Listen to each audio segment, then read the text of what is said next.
The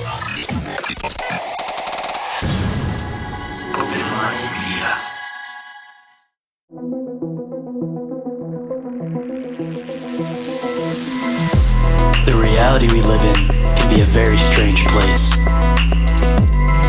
Most of the time, fact being stranger than fiction. How will we ever start to understand this reality we live in unless we question everything? Join me and a guest as we unravel the mysteries of this reality, one topic at a time. This is Inquiries of Reality with Shayn Jones.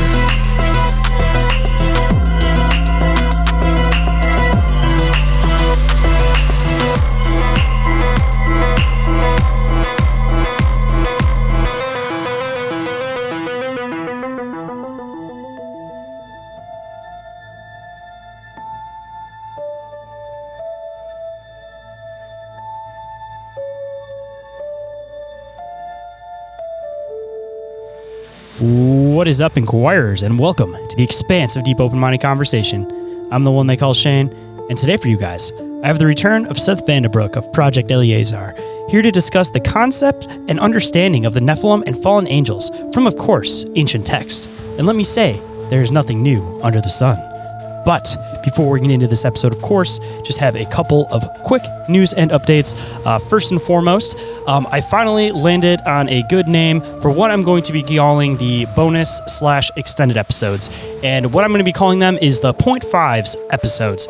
So that being said, there's going to be at least hopefully one episode a week that will have a 0.5 variation of it.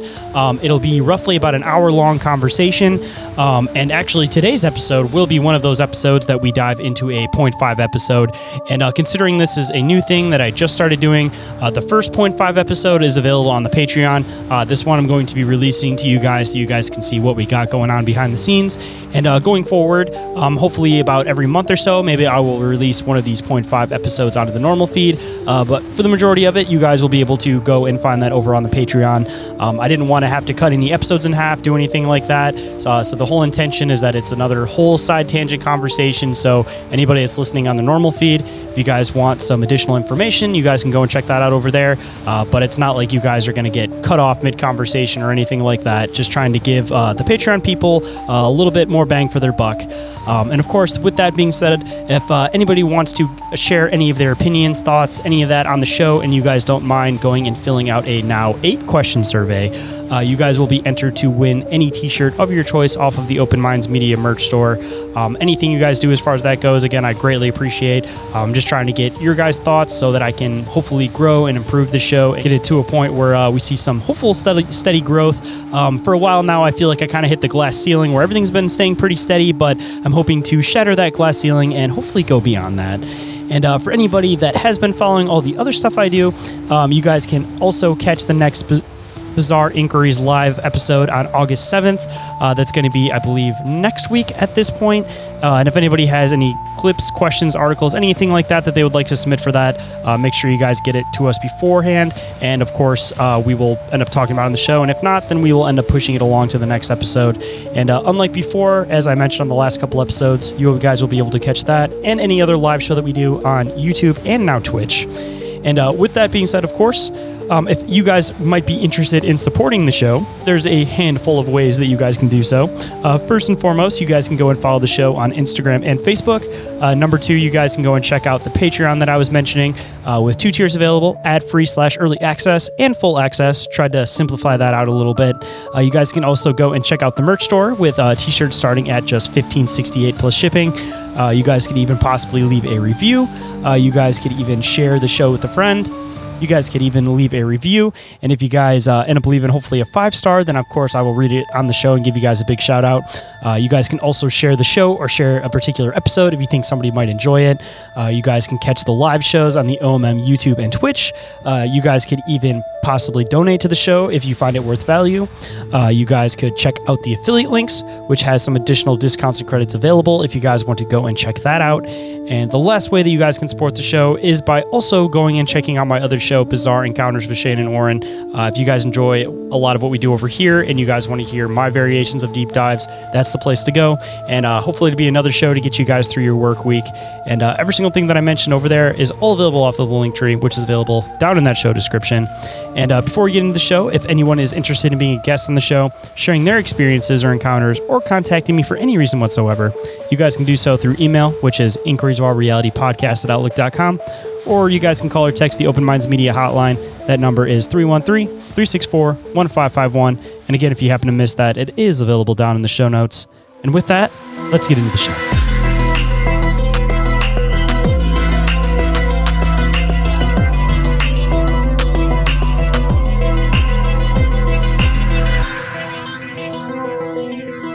Please welcome back to the show, for now his third return, I believe, Seth Vandebrooke from Project Eleazar. Welcome back to the show, man. It's good to be back, Shayn. Say, always an absolute pleasure to deep dive into some of this old biblical stuff with you, connecting with some of the dots with some of the new cryptids and everything. And I guess with today, we don't need the huge introduction since you've been on the show a couple of times. But I mean, if you want to, before we get into everything, you can probably get the listeners that haven't listened to the first two episodes, maybe a quick run over of what Project Eleazar is exactly. Sure. Yeah. So if you're new, Project Eleazar is my blog. It's my website where I have articles about all the different enigmas in the Bible and in history in general. I'll address different cryptids and stuff like that as well. So that's normally where I'll also put all the podcast notes. So any podcast I go on, I put all my notes up there so people can see everything and know I'm not making it all up.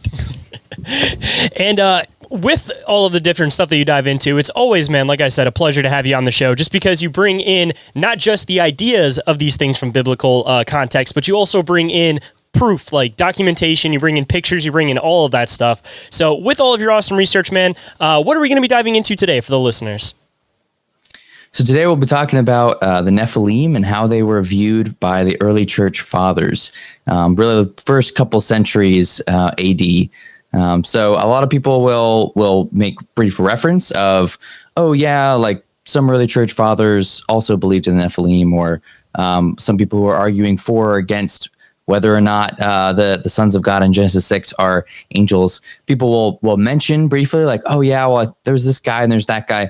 But there isn't a whole lot of deep dives into that or discussions of the various different texts that actually do exist. So I thought it would be fun to talk about some of those. Well, perfect. I think at the end of the last episode, we kind of made some references where we were talking about the Nephilim, and I was asking you about it's definitely something that's talked about in like modern day church, especially in the more like fringe aspects of the modern day church. But I believe I was starting to ask you like when the whole idea of Nephilim, how we perceive them today, started to like establish. So this is like a perfect background to the rest of that last episode. And I don't even think we intentionally meant it to tail off, but this is going to be perfect to tail off at the end of that one. So yeah. And, like we talked about briefly right before we started recording, this could rabbit trail into a different direction, and we could talk about some other texts as well that can really segue out of what we've been talking about so far. But we'll just feel it out and see how it goes. Sounds good to me, man. I say this one's a little bit less structured than the last couple times you've been on, but hey, it kind of leaves us some empty room to be able to leeway into some of the conversations that we tend to do as we go through these other things anyways. So without further ado, man, where do you kind of want to start this conversation? Where do you kind of want to start laying down the framework for the listeners? So I think it'd be fun to, before we jump into the church fathers, what if we actually start off with one or two Jewish scholars? And this can kind of bridge us a little bit from what we've been talking about into this topic of the Nephilim specifically. So this first text, which is a pretty famous one, actually. A lot of pastors and scholars will quote this guy called Flavius Josephus. You may or may not have heard of him if you're digging into biblical stuff. I don't know that he's really quoted all too much for cryptid stuff, but I think that that's unfortunate because some of his texts are actually a very key ingredient to a lot of the connections that I make between the Nephilim and a lot of the monstrous races and cryptids that we see in the Bible and outside of the Bible. So he wrote this book. This guy's from the 1st century. So he was born roughly in the 30s AD. So actually, during possibly the tail end of Christ's ministry, right before he was crucified and resurrected. So this is around the time that Josephus was born. He grows up. He wrote about Jesus. That's also one of the things that he's kind of famous for. Those stories would be like one generation in at that point too. So he's almost getting it almost as close as you can get it to the horse's mouth at that point. Right. Yeah. It's very, very soon. And that's why it's significant. Both him and this other guy who we'll talk about, Philo of Alexandria, both of these guys were first century born Jews. And these aren't really guys who are Christians. They're just Jews. And they didn't follow Jesus, but they still recorded him. They were still talking about, oh, well, this happened, right? At this time, did they see him as a prophet, just out of curiosity? Because I know that, like with a lot of modern day Jewish belief, they see him more as like a prophet than the Son of God. Was that at this point still kind of viewed that way? So it's really interesting. I don't have the quote right in front of me because I wasn't planning to talk about it. But the way that Josephus refers to Jesus is interesting because he actually does call him the Christ, the Messiah. And yet it's clear that he didn't follow him, which seems very incongruent. You're like, wait, so like, was he or was he not the Messiah? Like, if you thought he was, wouldn't you be following him? But we know you weren't following him, then why are you calling him that? So for whatever reason, he acknowledged him as being that character, like playing the role of the Messiah. And perhaps, I haven't read too much scholarly literature on it. Maybe an argument would lean towards, him calling him the Christ because it was so popular all growing up, him hearing, oh, Jesus, the Christ. So it could be that maybe it was along those lines where he says, oh, Jesus, who is the Christ. It could have been that it was just so much in the popular vernacular that he thought that made sense. But I don't know the exact reason, but he didn't refer to him as just a prophet. He referred to him as the Christ, as the Messiah. I don't remember if Philo calls him the Christ. I don't think so. Was this at a time where maybe it wasn't fully like determined yet, as weird as that sounds, that like if he was a Christ, like the Jewish people didn't fully like understand quite where to like place him yet. So maybe it was kind of like a back and forth where some were calling him the Christ and some were calling him a prophet at the time until it kind of got like fine-tuned established within the religion, maybe. No, actually. So there were thousands and thousands of Jews by the time he was, a toddler that had been, converted to Christianity by that point. It actually took off pretty quickly. And then, especially during Paul's ministry, where he came back, and when Peter and several others were doing their thing. In the book of Acts, we see that, and in other historical sources, we see that Christianity actually took off pretty quickly with a lot of Jews, which is why early on it wasn't called Christianity, it was called the Way. And it was people who were following the Way that were being either accused or put in prison or whatever. But even early on, they recognized it as, at first, the pagans referred to it as a Jewish sect. And the Jews were like, no, it's not a Jewish sect. It's its own thing. And so by the time Josephus and Philo were really kicking around, there are a lot of Messianic Jews at that point. But it's still, even to this day, it's the same thing, right? There are Messianic Jews and there are traditional Jews who aren't following Jesus the Messiah. So things were probably already pretty similar to the way they are now in terms of that. Oh, well, I was going to say, I was always kind of curious where that like split kind of happened, because considering that, obviously Jesus was Jewish originally, and then it kind of converted off from that own thing. I've always been kind of confused where like the determination it came from exactly, where the Jewish people saw him as the prophet and then the Christian people saw him as the Christ. So I'm glad you kind of like set at least a little bit of a framework for that. Yeah, it's very early on. After his resurrection and ascension, that's when tons of people who were Jews, because his whole ministry was focused on the Jews. He said, even specifically, Jesus said, I'm not here for the Gentiles, I'm here for the Jews. And then he told his disciples who were Jews, it's your job to go and spread the news with the Gentiles. So he was very focused on the salvation of the Jews, of his own people, and then having his people be the ones to go and spread the message with everybody else. So it was very early on. Gotcha. So kind of continuing on, where does the story kind of play in where he starts kind of playing a role as far as like writing about the Nephilim and everything? Yeah, so Josephus wrote this book called Antiquities of the Jews. This was something he was hired to do by the Roman Empire at the time. And so he wrote everything in Greek. Part of why that's significant is because the phraseology, the wording he uses, the things that he's doing are going to connect a lot to, Greek copies of his tradition. And it also means that he knows his audience. And because he knows his audience, he's going to be making connections between Jewish understanding and Greek understanding, which is going to become very important and apparent at the end of this quote. So in Antiquities of the Jews, in Book 1, Chapter 3, he said this. He said, now, and this is his summary, by the way, of the Genesis 6 narrative. He says, now this posterity of Seth continued to esteem God as the Lord of the universe, and to have an entire regard to virtue for 7 generations. But in process of time they were perverted, and forsook the practices of their forefathers, and did neither pay those honors to God which were appointed them, nor had they any concern to do justice towards men. But for what degree of zeal they had formerly shown for virtue, they now showed by their actions a double degree of wickedness, whereby they made God to be their enemy. The natural question would be why? What changed? And that's what he addresses. He says, for many angels of God accompanied with women and begot sons that proved unjust and despisers of all that was good, on account of the confidence that they had in their own strength. For the tradition is that these men did what resembled the acts of those whom the Grecians call giants, which in the Greek was gigantes, right? So what Josephus does here is he specifically addresses and clarifies the Genesis 6 narrative, saying, hey, these Nephilim that were born, they were born by angels, right? So he clarifies that they were angels that mated with women. And he also links it directly to the Greek mythologies and says, hey, these guys are the ones that the Grecians are calling giants. Connecting those two mythologies is really significant, right? Because then we can glean a little bit from what the understanding of a lot of those giants were and what they did. And even their name, really, like gigantus, like it comes from that word Gaia.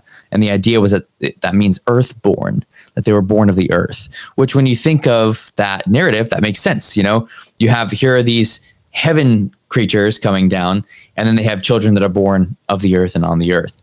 And so he makes that direct connection in that passage. But then later on in Book 5 of the Antiquity of the Jews, same larger book, but the smaller book 5, in chapter 2, section 3, he said this. He says, there were till then left the race of giants who had bodies so large and countenances so entirely different from other men that they were surprising to the sight and terrible to the hearing.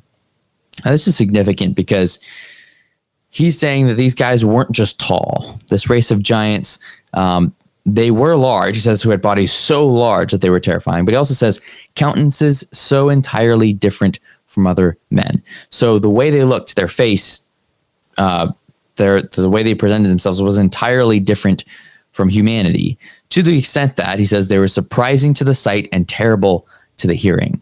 So he's like, these guys were scary in a lot of respects. They didn't look like normal people. They were huge, and they didn't sound like normal people either. Have a couple articles where I've touched on different significant aspects of that. The terrible the hearing might be some connection to the Zamzummim in the Bible. That is a word that means like a tribe that makes a terrible noise, and we know them to that specific tribe to be connected to the giants. So there's a lot of little nuggets in what he's saying there. But the general significance is that these guys didn't look like humanity. And so that opens up the question, okay, well then what did they look like? And you can then very quickly and easily connect that to a lot of the monstrous races we've been talking about. And I have an article called The Three Races that addresses this concept, where first Enoch, Jubilees, the Book of Giants, connected also with Josephus and what he says and a couple other things. You see there's a consistent narrative in Jewish writing that the Nephilim were a lot more than just tall. They looked very, very different. And a lot of writings say giants and monsters. So they were really viewed as these monstrous creatures, not just tall dudes. So that is what really opens up the door a lot to this concept of the monstrous races and these Nephilim being far more than just mighty warriors. But like, okay, this sounds a lot more like the Egyptian gods or some of those things, or maybe even the Indian gods, or the things that you see there that are like, that looks super weird, right? Like, what am I looking at right now? Why do they have so many arms? Or why do they, have the head of a dog or an elephant or something like that? And when you look into that, what's interesting is a lot of those monstrous races that we talked about, some of those books that we've talked about as well, that depict these different monstrous races in just lists, right? And these are what these guys looked like. A lot of them really do look like all those different gods that we're talking about. You have the people who have like the 6 arms, and you have the people with the dog head, the people with that are like satyrs, you have the people with the elephant head or whatever. It's like, you name it, right? Hold on tight, guys. We'll be right back after this brief commercial break.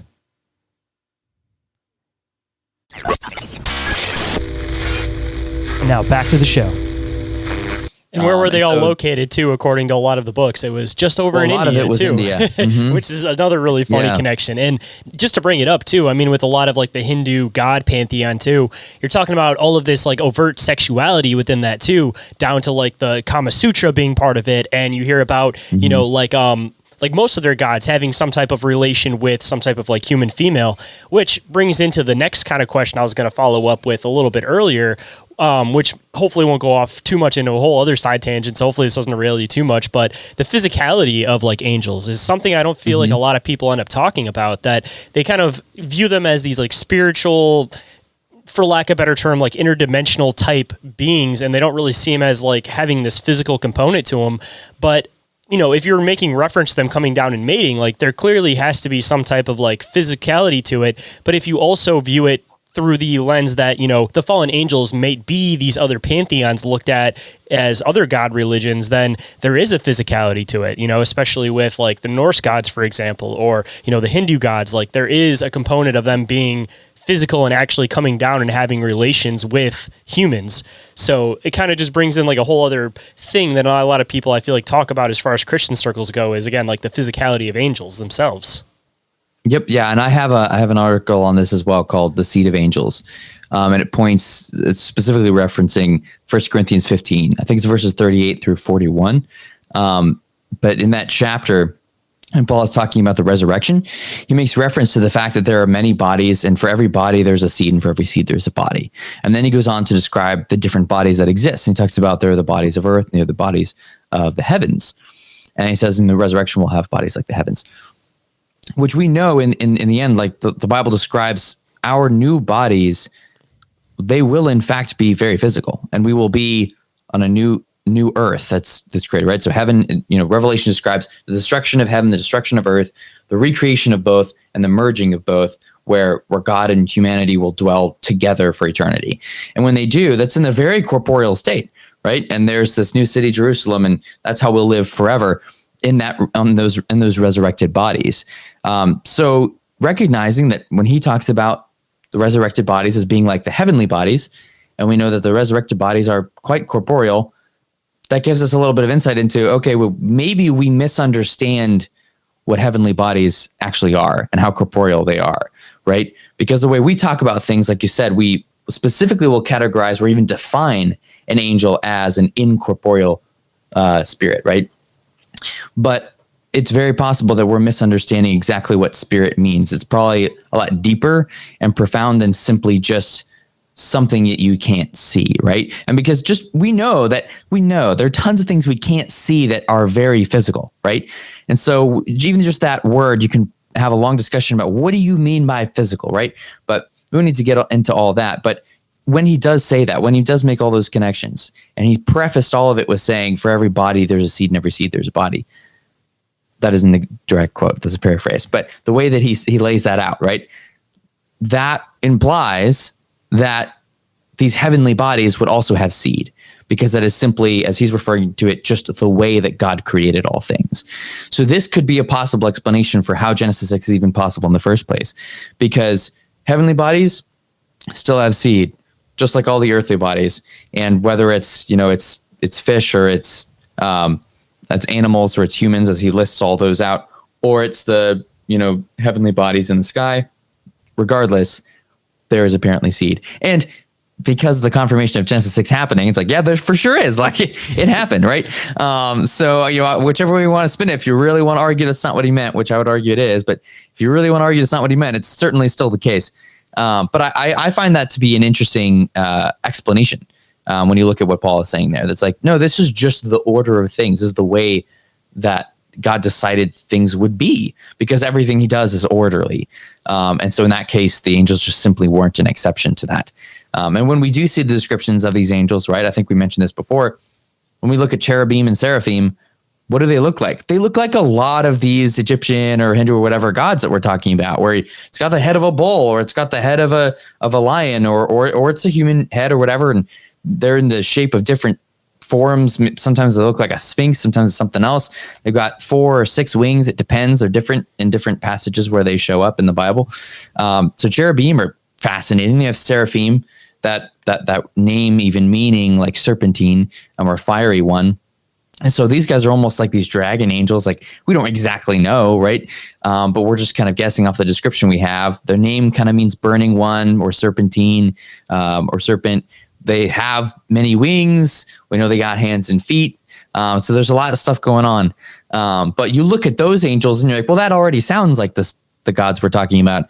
And then you say, okay, well, now those guys had children.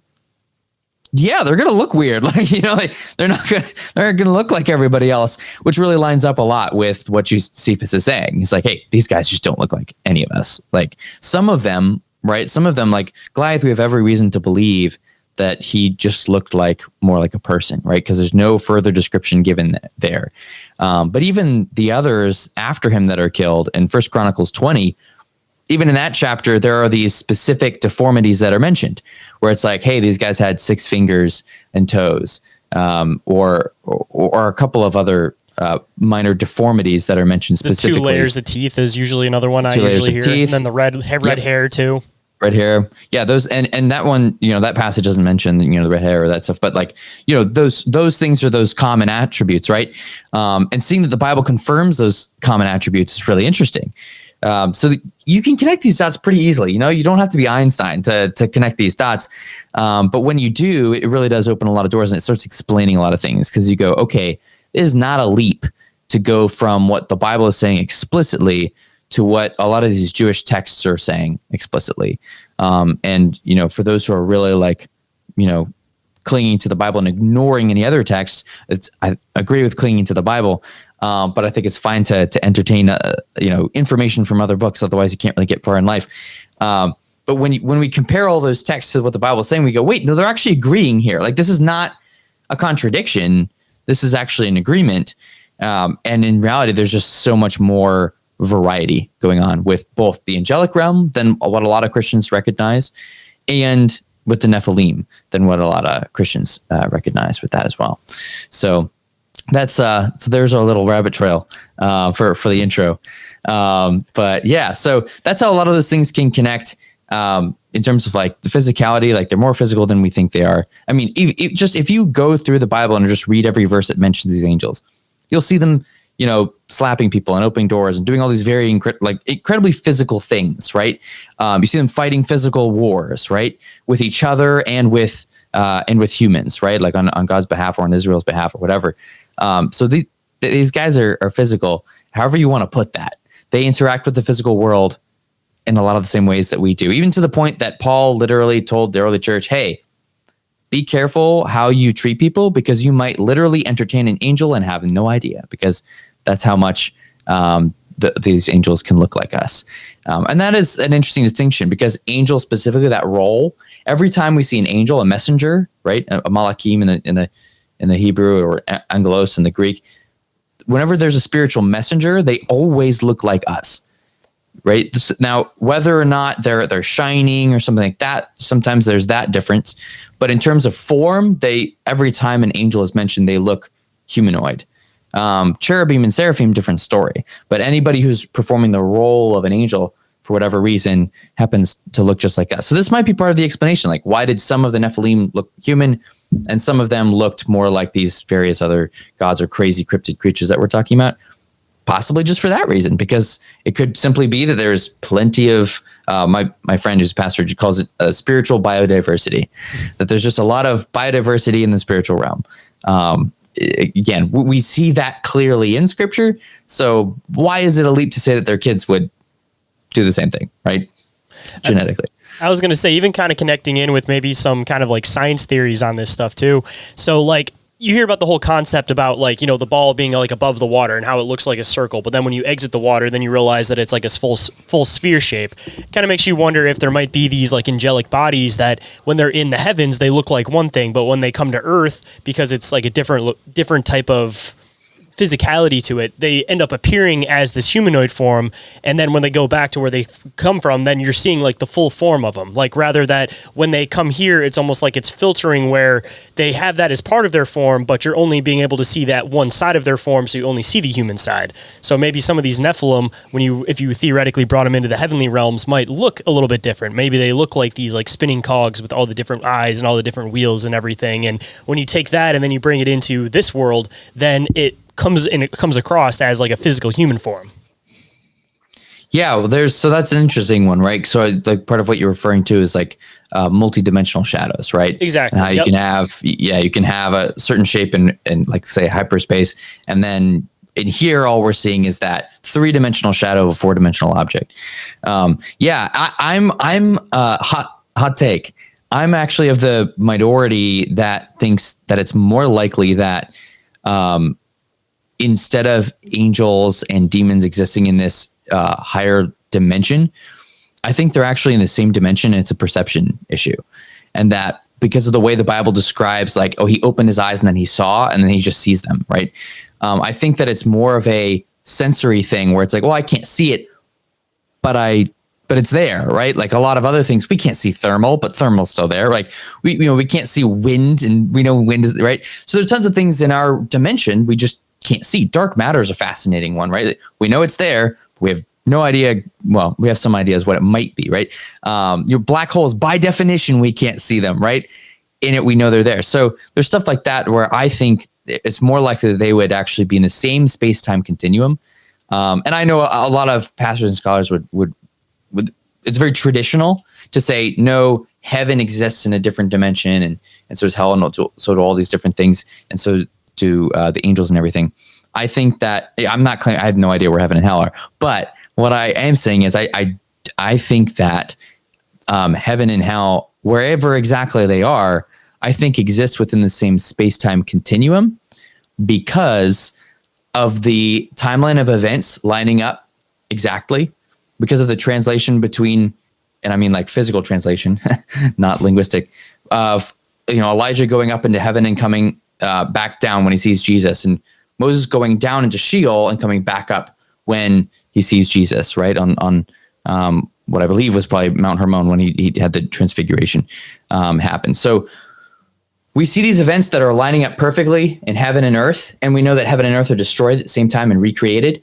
That means that anything that is created, right, has a beginning, right?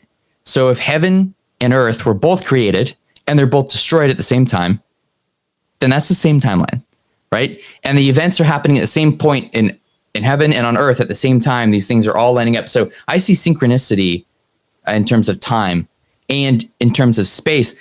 That doesn't mean it's over here. I don't know where it is in that space-time continuum, but I do believe that they're all within that same, space-time continuum would be viewed as this 4-dimensional object. And so for the Lord, for God, for him to be looking at everything he created would have to be within at least some. You could go out there and be like, well, maybe it's another space-time continuum, and he's like, transporting us between them. Like, you could say that. I mean, the simplest solution would be that we're all in the same space-time continuum. So I lean towards that, and I lean towards the argument that these creatures would actually be what they are, and we would see them as they are if we can see them. And when we don't, we just don't. Part of what's interesting about this is like the discussion of the cherubim looking the way they do, right? When we look at the Mesopotamian, their version of the cherubs, right, of the cherubim, those like Sphinx-like guardian things in the throne room, like, that's pretty spot on to what the Bible's describing. Like, cultures around the world had a somewhat consistent idea of what these spiritual guardians looked like. And so I think it's very likely, like just like we see the cherub in the Garden of Eden, right? So even early on, like it doesn't have to be any kind of special thing going on there. The cherub's just chilling in Eden. And then, a flood comes and all that, and who knows what happened when they left or whatever. But it seems as though a lot of people actually knew what they looked like, which leads me to believe there were probably some of them when they came down. Why does everybody know what they look like? Like, have you seen a cherub? I haven't seen a cherub. No, I've not. And yet all the ancient people seem to know, like all around the world. So it's like, okay, well, I think they saw them. And since those descriptions, those depictions of them are in agreement with the description of how they appear in heaven, I see that as, okay, maybe that's just what they look like plain and simple. So that's my hot take for the day. Inquiries of Our Reality will be right back after this brief commercial break, so stay tuned. And now back to the show. I mean, at least to kind of continue off of that too. I mean, it's definitely possible, I think, that they could alter perception because, I mean, if you're already looking at like just to kind of correlate it to something else, like demons, if they are these continuations of like fallen angels, they have the ability to alter people's perceptions. You see this during like exorcisms where, people see things that'll get thrown at them and then all of a sudden it won't be there. Like, so if they have the ability to alter people's perceptions in a positive way from the angels, why wouldn't they possibly have the same ability too? Where like if they don't want to be seen, you don't see them. It doesn't mean they're not there. It just means that they altered your perception so that you're not able to view them. I mean, like I said, absolutely. You correlate it to other things and it seems like it would fit. Like if the darker side of things has the ability to do it, why wouldn't the lighter side of things have the ability to do it? Yeah, I think it's in 2 Corinthians 11, might be verse 15, that says that is kind of famous quote, but that the devil disguises himself as an angel of light. So that kind of speaks to what you're saying, right? It's like he can alter perceptions, and even to some degree, it may be that that's already naturally what he looks like. But the point nonetheless is that it is a disguise. So in some way, Paul is saying the enemy does disguise himself as an angel of light.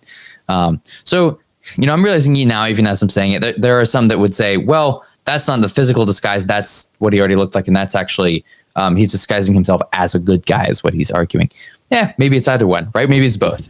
Talk about weird. I had somebody on that was a Mormon the other day and they were talking about like, basically the underworkings of like Mormonism, like from the inside. She came from like one of those families where they were like deep into it and showing all the occult practices of things. And she was talking about their paradigm that they basically view Lucifer as the brother of Jesus. And if that's the case, I mean, what not an perfect way to hide as an angel of light other than tricking people into thinking that you're literally Jesus's brother? That makes you seem, by comparison, like there's got to be some type of good equation to you at that point. Like, yes, I found that extremely bizarre because I know that like, you look at like the Freemason standpoint and they kind of view it as like what we were talking about before, that, he was this guy that was trying to give people knowledge and everybody was bad because they were trying to get it away from him. But the viewpoint of hearing Lucifer as Jesus's brother, that was a new one to me. Like I've heard that before, but I didn't know quite where that was placed. But like kind of strange as far as Mormon beliefs, right?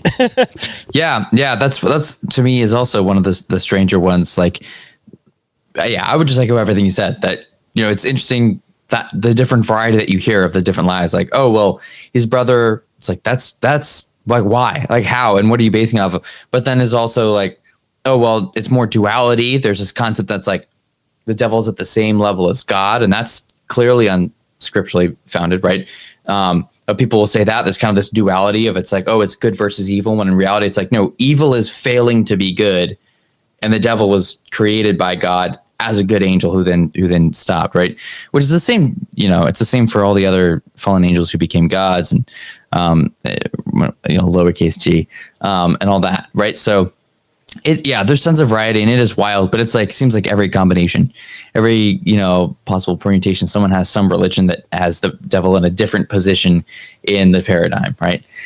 So yeah, he's he bouncing all over the place. Yeah. Almost every religion you look into, it's like a totally different paradigm for him, but I guess since I derailed you for a little bit there, might as well hop back on track at least. Yeah. So where were we going next with this one? Yeah, so I was just going to quickly quote from Philo, where he had a writing called literally On the Giants. So you can read that whole thing if you want to look that up, and I'll again have links to all this stuff.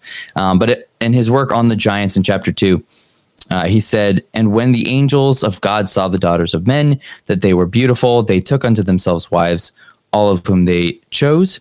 These beings, whom other philosophers call demons, Moses usually calls angels, and they are souls hovering in the air." That's really interesting. Let's like break down what he says there, right? So he says those beings, and he's talking about these angels, right? He said, whom other philosophers call demons. This is, remember that in their time, the Greek word daemon or daemonia is actually this general neutral term, because the Greeks specifically, their culture wasn't thinking of this word as inherently negative or positive.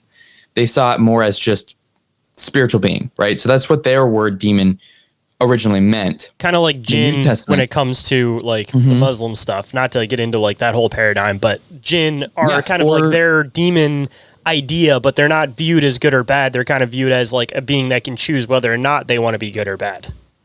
Right. And this is a lot like the Hebrew word Elohim, where it's like spiritual being, right? It's like this more generic term. And there's like the Elohim that fall, there are Elohim that don't fall. And then there is the Elohim, which is Yahweh, and there's no Elohim like Yahweh, right? Like that's the verbiage that the Bible uses.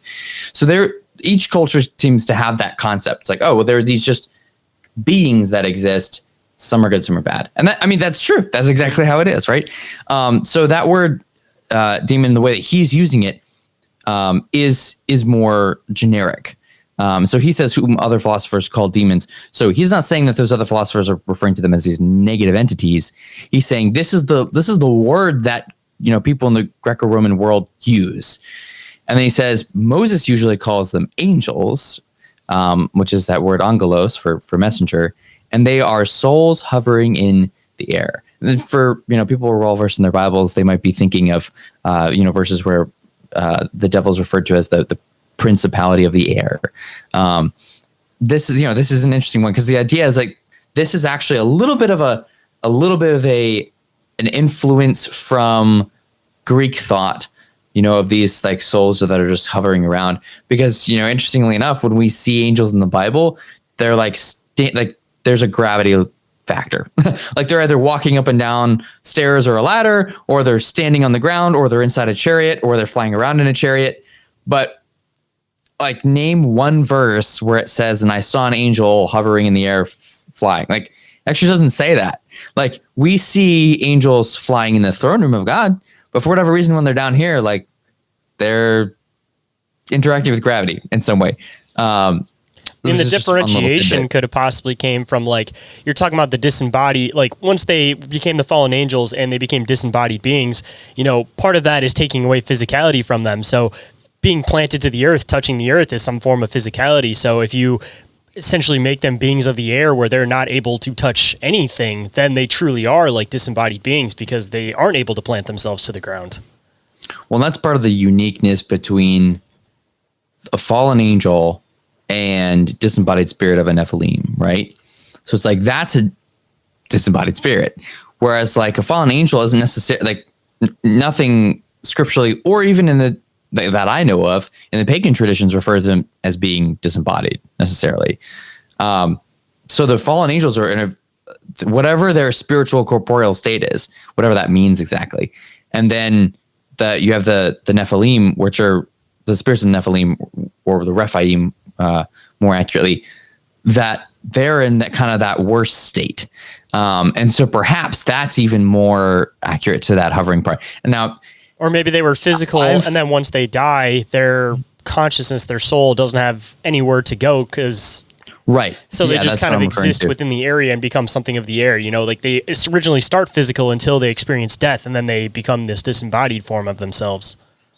What I will say is even disembodied spirits, from my personal encounters, have form. And I don't know why, but everything that I've seen or physically interacted with has been in the shape of what I presume was their original body, because there's variety. Like I've seen little guys, I've seen really big guys. There's just variety in their shape and size. And there's no, at least I didn't witness any, I believe it happens, but I didn't witness any like necessary shapeshifting. Like I didn't see like a shifting of a form. It's like that's just the form that they were in the entire time. And I'm not saying they can't. Like I do think that's something they can do. But so I've leaned towards, it's very possible that, because there was one experience I had where I was under demonic attack. I was physically wrestling this demon, and I was pulled out of my body, and then I was physically wrestling this thing while praying for the Lord to send his angels, which he did. And in my spiritual body and shape and form, which like the two things that jumped out to me, and that was the only, I only had that specific thing happen once, and it was mind blowing. I had one other person I've had as a guest had that same experience, just to confirm that you're not the only person who's had an experience like that. They had an experience where they were like messing with something that was in their house and they were provoking it, and it literally took their like soul consciousness out of their body and tried to go one-on-one with it. So you're not the first person that's made a reference to this. Yeah, I just had sat down on my bed. I was ready for the end of the day. And then this thing came in like barreling down my hallway, and I thought someone broke into my home. I was like, oh my, like that's how physical it was. I could hear the footsteps. I was like, oh my gosh, like a man broke into my home. So I'm like getting ready to throw down with whoever just, broke into my house. And then the thing like walks through my closed door, and I go, oh, that's not a dude.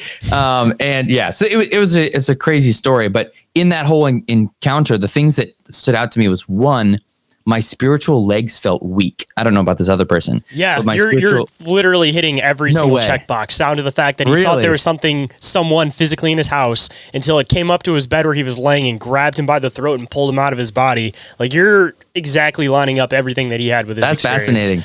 And he was the only person up until then that I've heard that experience from. So this is totally an unrelated thing, man. I'm surprised we haven't talked about this before, but like, you're confirming another show that I've had.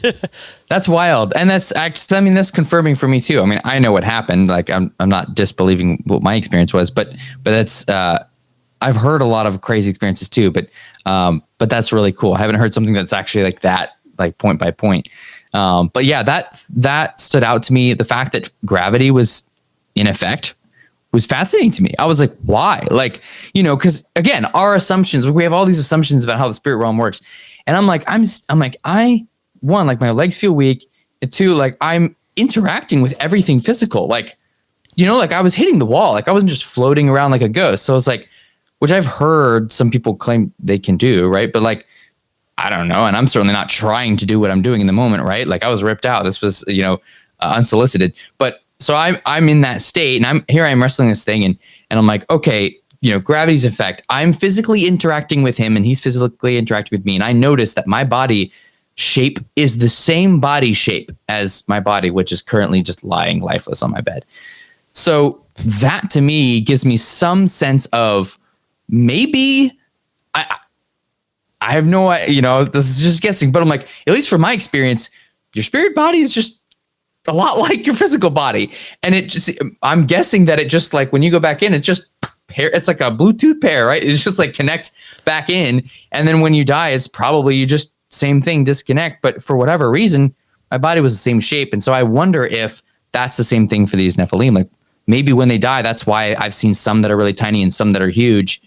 Maybe that's just how big they were or how small they were. Because all sorts of Jewish, folklore or not folklore will talk about that some of the Nephilim were giants and some of them were dwarves, or some of them were, and then you have different names for them, right? In a different place, like this is like leprechauns, like you can go down that whole rabbit trail, right? Mm-hmm. But that's the idea, and that's what do they say about those guys? Oh, they're small and they're really more mischievous than they are nefarious.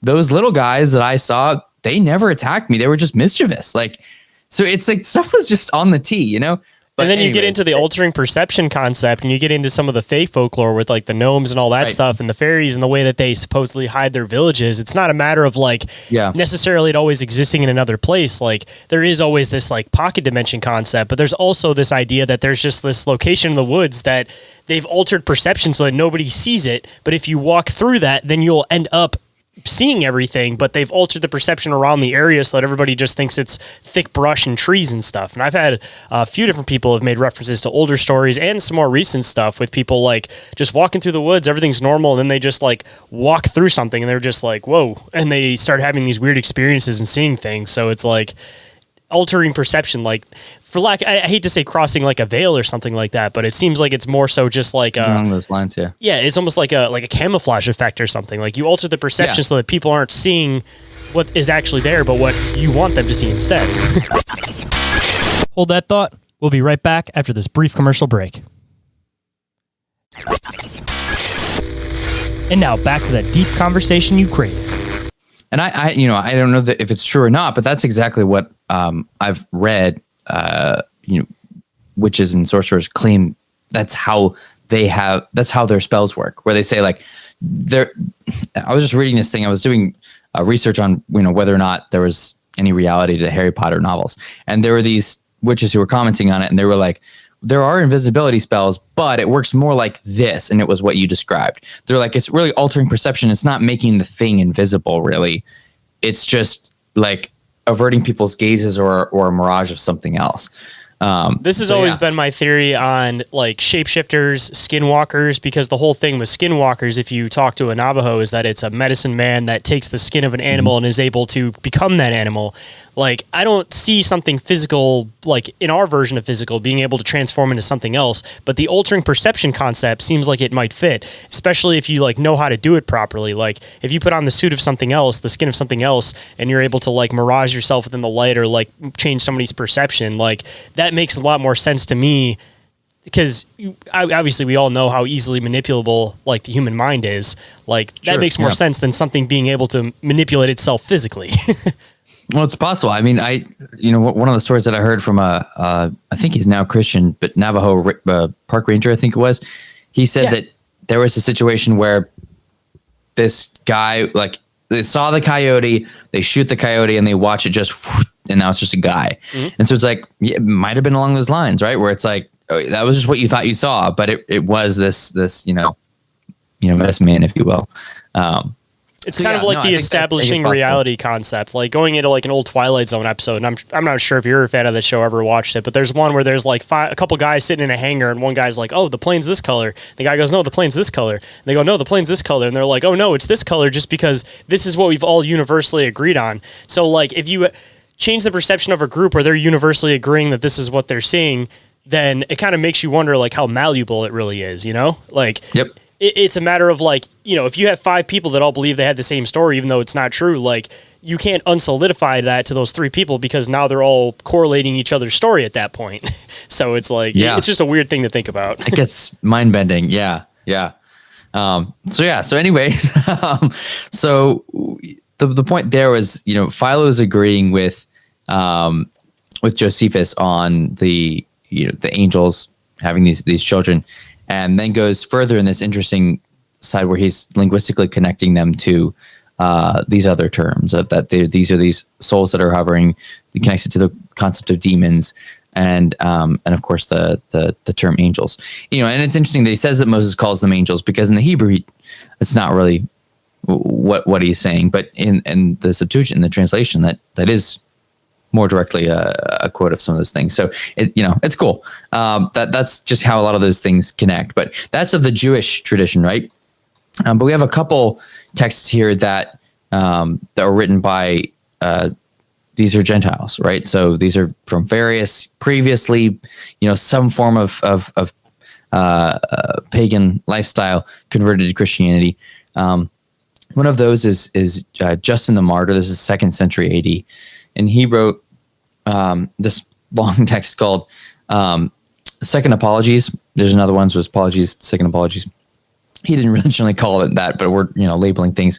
So Second Apologies, chapter 5, he wrote this. He said, "But if this idea take possession of someone, that if we acknowledge God as our helper, we should not, as we say, be oppressed and persecuted by the wicked, this too I will solve." So that part doesn't matter too much, but this is what he's using for this argument he's already building on. He then says, "God, when he made the whole world and subjected things earthly to man, and arranged the heavenly elements for the increase of fruits and rotation of the seasons, and appointed this divine law.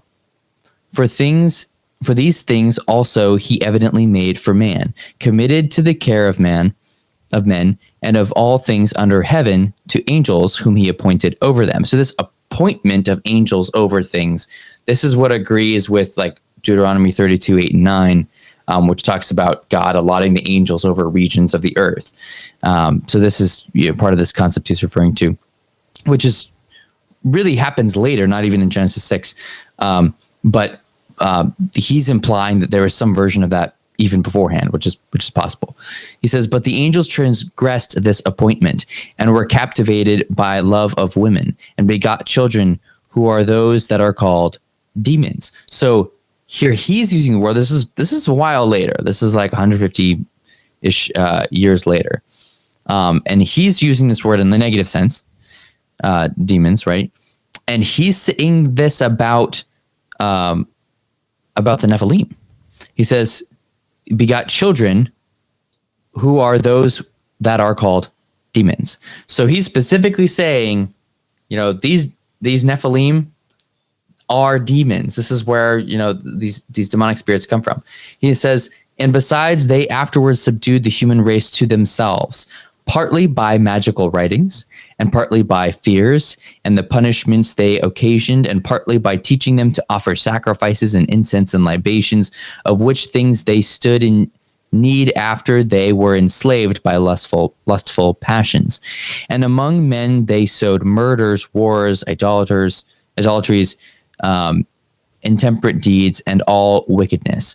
Whence also the poets and mythologists, not knowing that it was the angels and those demons who had been begotten by them, and that did these things to men and women and cities and nations, which they related, ascribed them to God himself and to those who were accounted to be his very offspring, and to the offspring of those who were called his brothers, Neptune and Pluto, and to the children again of these their offspring.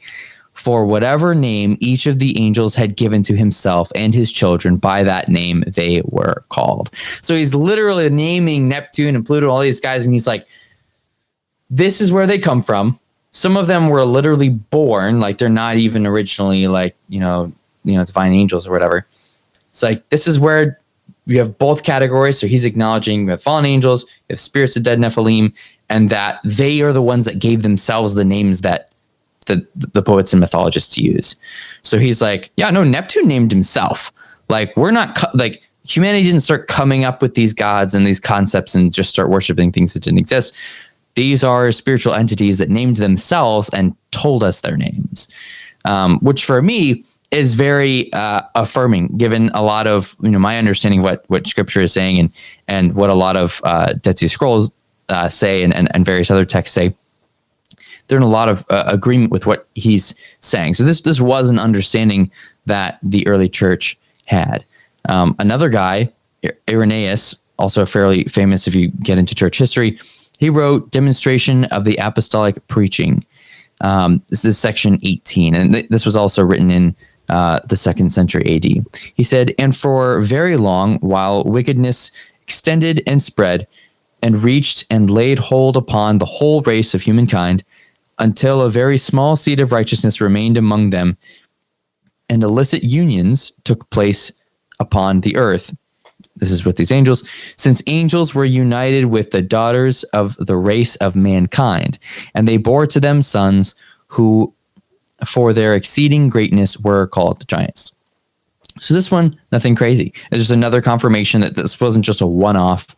Justin wasn't the only guy with this concept. Irenaeus is saying the same thing. These angels come down. This is connected to the Greek mythologies of the giants. This is where this is what these Nephilim really are. Another one, Tertullian, who's also very well known in the early church. He had a writing called on the Veiling of Virgins. Man, I'm all over the place with pronunciation today. On the Veiling of Virgins, chapter 7, and this is 2nd through 3rd-ish century AD. He said, "For if it is on account of the angels, those to wit whom we read of as having fallen from God in heaven on account of their falling after females, who can presume that it was bodies already defiled?" So this is interesting, right? Who can presume that it was bodies already defiled and relics of human lust, which such angels yearned after, so as not rather to have been inflamed for virgins, whose bloom bleeds an excuse for human lust likewise. For thus does Scripture withal suggest. And he says, quote here, "And it came to pass." It says, "When men had begun to grow more numerous upon the earth, there were withal daughters born to them, but sons of God, having described the daughters of men that they were fair, took to themselves wives of all whom they are elected." The grammar's a little weird when that's translated to English, but he's just quoting Genesis 6, verse 4. So Tertullian is making the same claim. He's connecting these things. It's interesting that the phraseology he uses there, where he's saying we can presume that it was bodies already defiled and relics of human lust, such as the angels yearned after. But Tertullian is, for a lot of people would maybe be one that they wouldn't expect as much to address this, but he was one of the few people who was actually a big fan of First Enoch. So he was definitely agreeing with that text in this writing and in many others. What's interesting is that this is in his writing on the veiling of virgins. And you could ask, like, why? Like, what does that have to do with virgins wearing veils? The thing is, like, Paul made this similar argument. Man, it's escaping me, and I didn't write it down where exactly it happens. I want to say it's in one of his letters to the Corinthians, but somewhere he makes this point when he's talking about head coverings, veils, right? And he's like, "You judge for yourselves whether or not this is the right thing to do." And he's basically saying, obviously, women should be, wearing these head coverings, and men shouldn't need to. And then he specifically says, "on account of the angels." And for a long time, a lot of people have been like, what does he mean by "on account of the angels," right? And I've read scholars who have made arguments where they're able to connect all these dots, and they're like, it's because Genesis 6, he was like, hey, you don't want that happening again, so cover your head, because they understood the hair to be alluring, and some back in that time, they actually considered that there to be this connection between your hair and genitalia. It's a whole crazy thing. But so I'd read scholars talk about that, but I never heard any of them point out that Tertullian, an early church father, literally said that. Like, he was also saying the same thing, was like, well, this is why you should be wearing a head covering, obviously, because you don't want angels to come down and do that all over again, which is pretty wild. That's kind of funny, because a lot of people have kind of questioned that whole concept on, like, why there was reference to women covering their hair, why women should cover their hair, like why nuns cover their hair.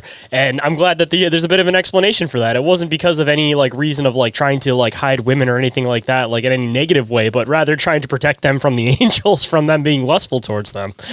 Yeah, which is pretty wild. He's like, look, you don't want that happening. like keep it to yourself. But yeah, it's pretty wild.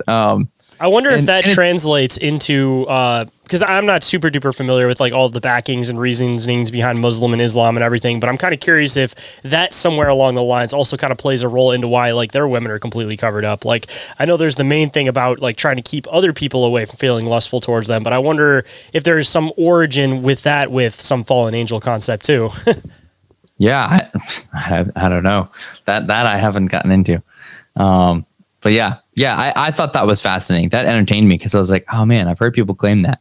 But it's interesting, and they made good arguments, right? I wasn't necessarily disbelieving them, but seeing that early church fathers and writers were acknowledging that as a thing was really confirming. I was like, oh, that is what they thought that meant for a long time. So I'm curious with all these things, like, when does that drop off? Like, when do they stop?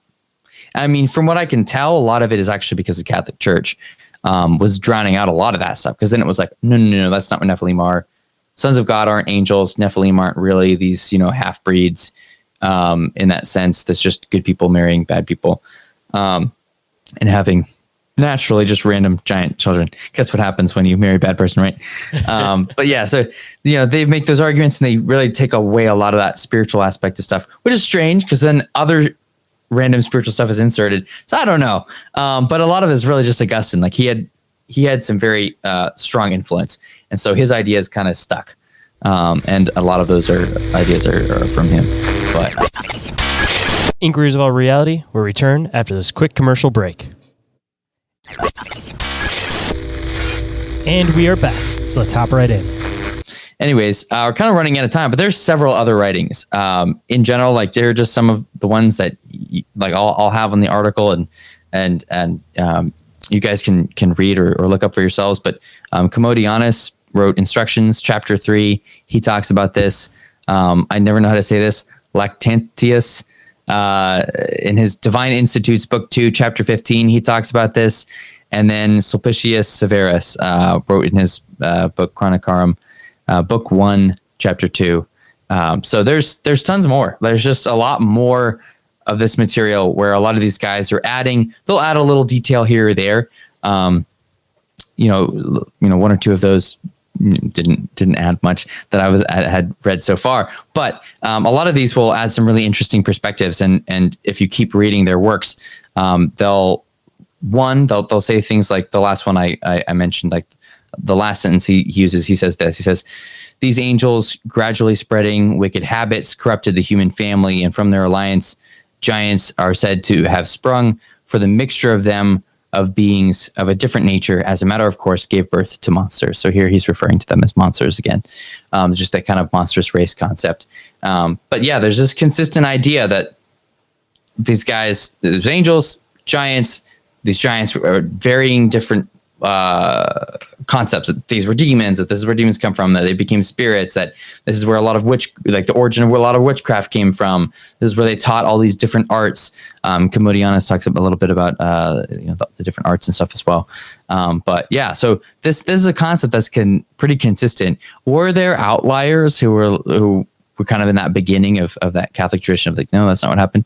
Yeah. But for the majority, like this was the understanding of what the Nephilim were, what they became, and that a lot of these guys are literally the gods that existed. I'm working on an article now, but there's literally, early church fathers that were naming Saturn or Jupiter or specific ones. And like that guy, he was just a king who was a Nephilim who died and his spirit stuck around and then he became, quote, a god. I'm like, dude, that's wild. I never heard that before. So, it's really interesting reading this early church father stuff. I would say it's like a nothing new under the sun idea, because it's like, the whole idea of Nephilim dropped off for a long time and now it's getting talked about again. And it's like a lot of people are bringing up the whole like pantheons kind of like marking up at these things. And it's cool to see that there's an origin to that goes way farther back, that there's people that were actually like at one point like praying to these gods, quote, little g gods. And now we're flipping the script and saying, oh, this is who these people actually are. Just out of curiosity, I don't know if you actually dive too far into this, but as far as the like Greek pantheon goes, of course, you have like the Titan stories that comes like before like the Greek pantheon. Do you know where that might kind of fall into the storyline? Like I was thinking maybe it was like first generation, and then the second generation comes in and they take out the first generation because they want to fill the role of the little g gods, But like, what have you found any like backing or research to how that would fit? Because that would be my best assumption. Yeah, Peter, the Apostle Peter, in his letter, second letter, so 2 Peter 2:4-6. Excuse me. When he's talking about this topic, he literally uses this Greek word, when he says, cast into hell. Oh wait, I'm wrong. The verse I just quoted was that was the other one. Or maybe that is right. There's two passages. It's 1 Peter 3 and then 2 Peter 2:4-6. I'm getting them jumbled up in my head right now. But one of them, he simply says that it was the angels that had the Nephilim, right? Makes that connection. I think it is in chapter 2 in the second letter. But in one of those chapters, he explicitly uses this Greek word, and it's the only time it's used in the Bible. And it's a verb. It's translated into a couple of words. It means, cast into hell. But when you look at that original word, it actually means cast into Tartarus specifically. And New Testament writers, they had a lot of words for hell, but he didn't use any of those. Ones that he had used before and others have used, but he specifically used this word that meant Tartarus. So if you were to take that literally, that would mean that the angels that sinned in Genesis 6, that those are the Titans.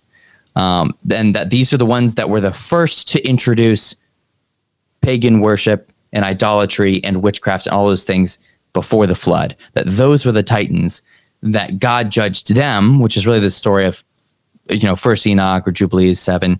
That's where all the wars and all the craziness happening with all the Titans was going on. That was the first generation of the fallen angels just on Earth destroying and just going crazy at that point.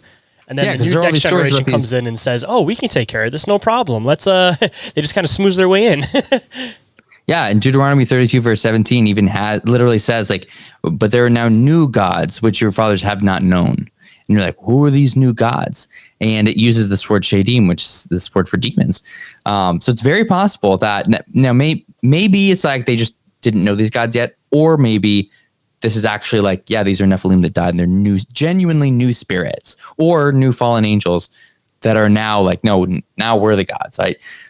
So that's the idea, because those angels in Genesis 6, both Jude 6 through 7 and 2 Peter 2, 4 through 6, those passages in the New Testament both agree with First Enoch 7 and Jubilee 7 that all agree that when those angels came down and they bore the Nephilim, it was those angels that God judged by, it says, chaining them in gloomy darkness in the abyss, in Tartarus.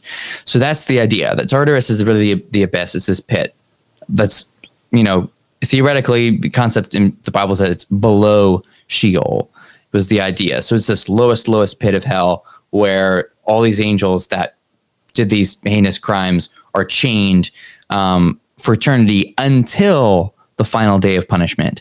And that's the day of, kept under punishment until the day of judgment. And the day of judgment is the end times, where then they're finally cast into the lake of fire with the devil and everybody else. That is on that side. So yeah, that's the idea. So basically, God threw them down into Tartarus, and then the next ones were just like, all right, the opportunity's open. We did that. we did all that. We took care of you guys. So now you guys listen to us. You guys pray to us now. Yeah. Then you send all these lies in, right? And one of the interesting connections is, so the Bible affirms that there's this entity called Azazel in Leviticus.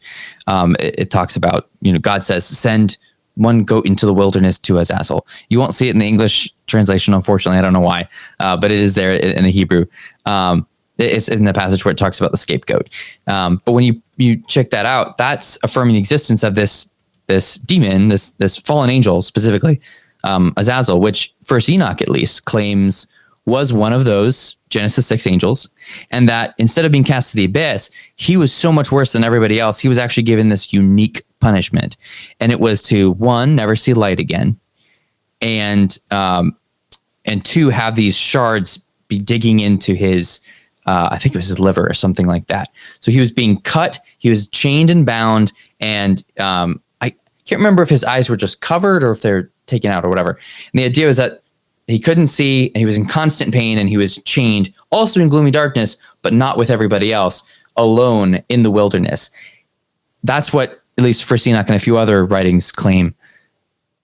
In Leviticus, if that's the case, if that's true, then that's confirmation for why God said, send this goat of the sins of the people over to Azazel in the wilderness, because it would have been this symbolic, like the worst of the Titans, who's deep beneath the wilderness, send the sins of the people over to him. It's kind of like ascribing blame to him for all of this stuff that's befallen upon humanity, which is wild. And when you look him up, even on Wikipedia, like everybody agrees that Azazel is the Hebrew version of Prometheus, which is really interesting. I have that up on my next screen because I was literally about to bring up the whole concept of Prometheus and like the weirdness of it, that he was credited with giving fire to humanity, and then he was punished by the gods, being Zeus, which a lot of people believe that Zeus may have been Lucifer. So that's kind of like a weird one out as far as the Titans go. Like, I don't understand like the backing of it. Like, maybe he was trying to make up. Like, I've always kind of questioned this idea about the fallen angels doing something and then knowing that they're never going to make up for what they did, but they at least attempt to do something. So I'm kind of curious if the idea of the archetype of like Prometheus may have been one of those ones where, he went against the people that he went against God with and tried to at least give something back to the humans that he knew would be beneficial to them, and in turn got punished by his own because of it. Like that might be like a prime example of like a fallen angel that, again, knowing that they weren't going to make up for it, at least attempted to do something to at least try to neutralize what they did.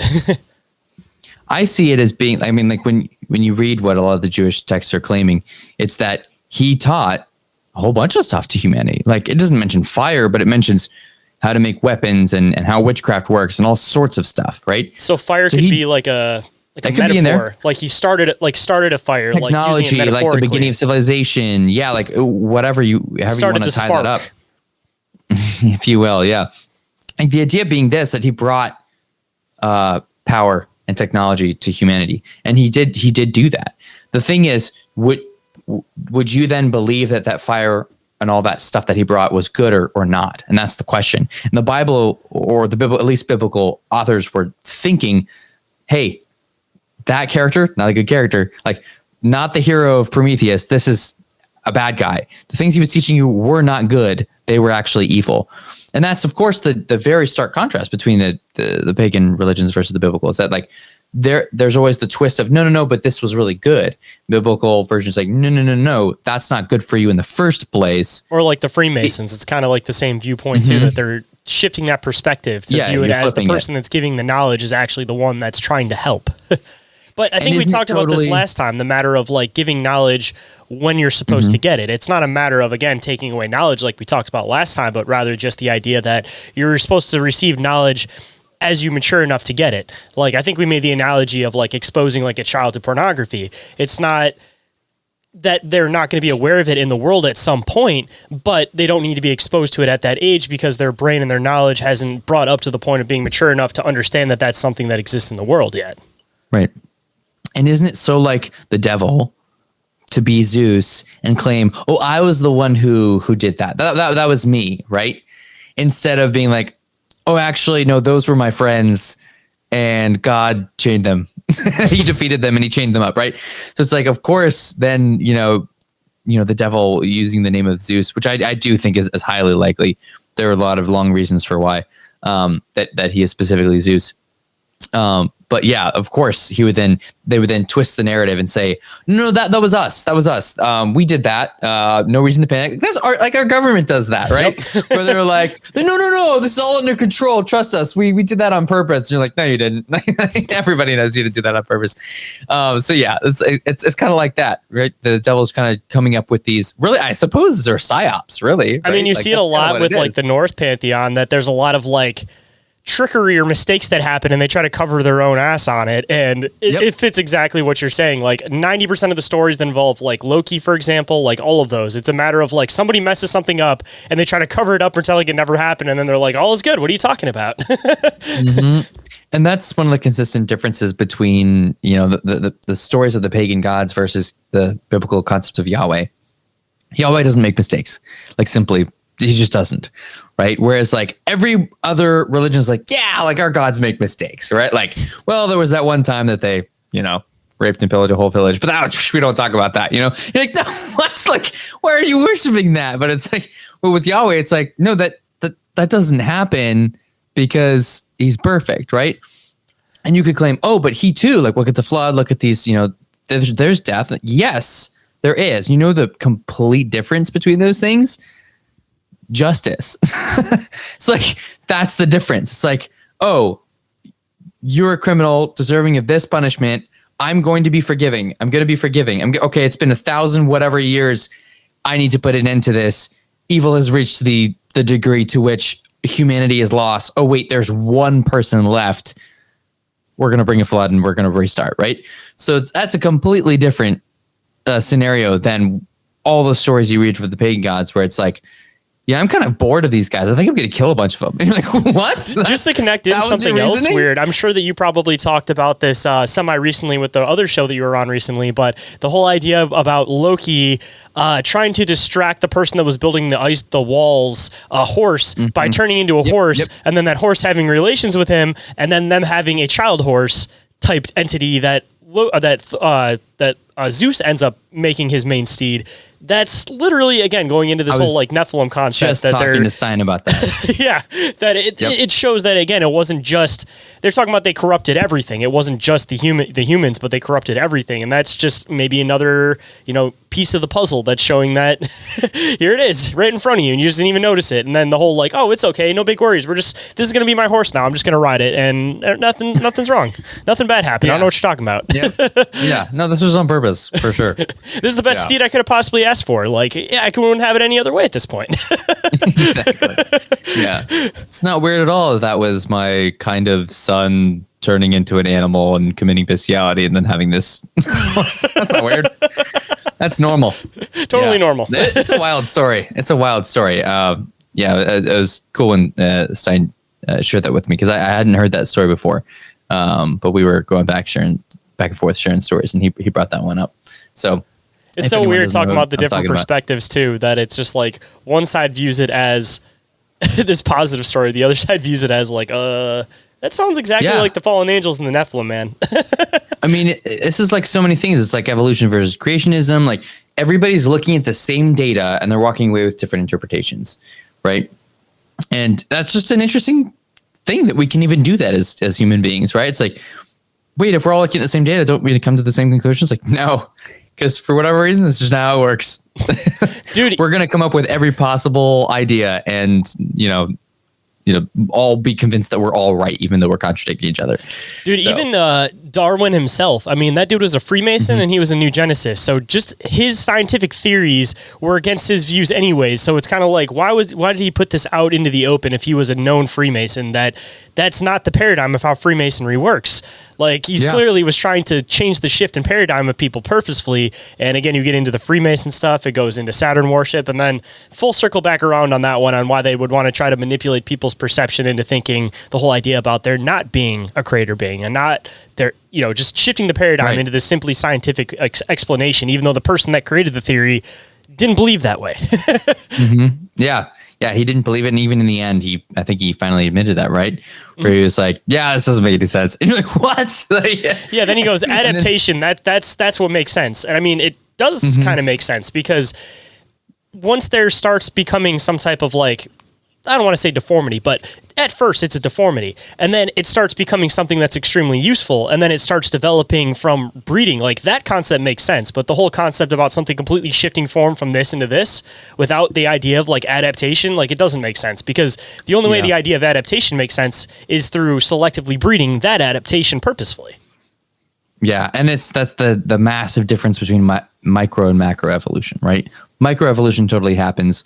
We see that, we observe it, we're able to track that. The macro doesn't. We can't see it, we can't observe it, we can't. Which is funny, right? That's the, oh, well, you can't see and observe and study God. It's like, you can't do that with your evolution. So, what are we talking about? But yeah. Yeah, explain to me why there's these animals that aren't at their like peak performance, but yet they haven't changed or adapted in thousands and thousands of years. Like, that instantly disproves it, because otherwise that thing would have adapted to become something better at this point, correct? Right. And if that was the inferior form, it would die out. But nope. No, it's still there. Still got it. Yeah. Hold on tight, guys. We'll be right back after this brief commercial break.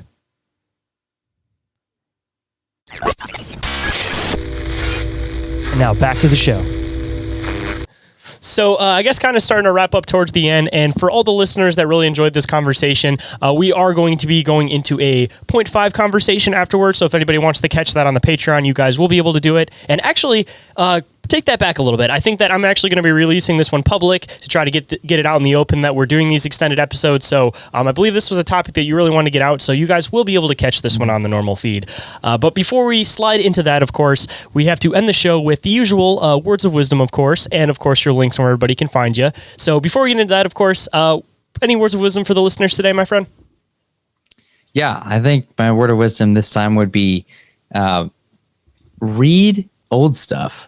I think I've said something similar to that, but I had such cool takeaways when I dug into the early church father stuff, and a lot of the things that you think are boring, if you have the open mindset that this podcast is all about, you'll find very few old things are boring. like I totally thought that a bunch of early church father writing stuff would be super boring. And I was reading it and I was like, this is wild. Right. So I guess really that truer form of what I was trying to say is like, give reading old things a chance, because you might be surprised how crazy and interesting it actually is. And it is an extension of that, of course, too. If you guys happen to find stuff that's in old languages, you don't have that language, utilize these AI tools. You might be able to translate with it and actually be able to dive through it. So, instead of having conversations with AI and trying to have these weird personal relationships with a computer, use it for what it is. Use it as a tool and send it some of these transcripts and get it to translate it for you so that you can dive into some of these old texts. Just be cautious, because it does make mistakes. That's true. Just like people. Yeah. Grain of salt, but at least it'll give you somewhat of something to start with. But yeah, for sure. And for anybody that wants to find any of your work that you do across the internet and possibly even get some advice from you, because I know that's the other facet of your work, where can everybody come and find you across the internet, man? Yeah, so projecteleazar.com. That's my website. When you pull that up, you can get access to all sorts of stuff that I have. I have links to resources. I've got the articles. I've got links to all the podcasts I've been on, and contact information as well. As you alluded to, my full-time job is answering Bible questions. So if you guys have a Bible question, you can totally reach out to the email that's on my website there. And I'll keep that separate from my actual daytime job of answering those Bible questions. But yeah, feel free to reach out over social media, or that contact information on the website. Well, man, it is always an absolute pleasure. Really excited to get into this extended conversation with you. And hopefully beyond that, man, we'll end up having you pop back on in the next couple of months, because as you can tell from the conversation we had today, there's still a lot to be covered as far as this old text goes. So Sounds good. Look forward to it. If anyone would like to get in touch with me for any reason whatsoever, you guys can do so through email, which is inquiriesofourrealitypodcast@outlook.com, or through social media. Instagram and Facebook are the two that I'm the most active on. Or you guys can also get a hold of me through the submission form, which is up at the top of the link tree. And the last way you guys can get a hold of me is through the hotline. You guys can text or call that 24/7. That number is 313-364-1551. And every single thing that I mention is all available in the show description and, of course, off of the link tree. And with that, I hope you guys enjoyed the conversation. Hope today's show has connected some dots in your own reality. And I'll catch you guys on the next one. Have a good night, everybody. Reality isn't what it seems. Abductees taking aboard a craft with a tractor beam. Is life a simulation or an astral dream? Aliens travel through black holes in different galaxies. Life is a bizarre odyssey, with a mic talking about philosophy.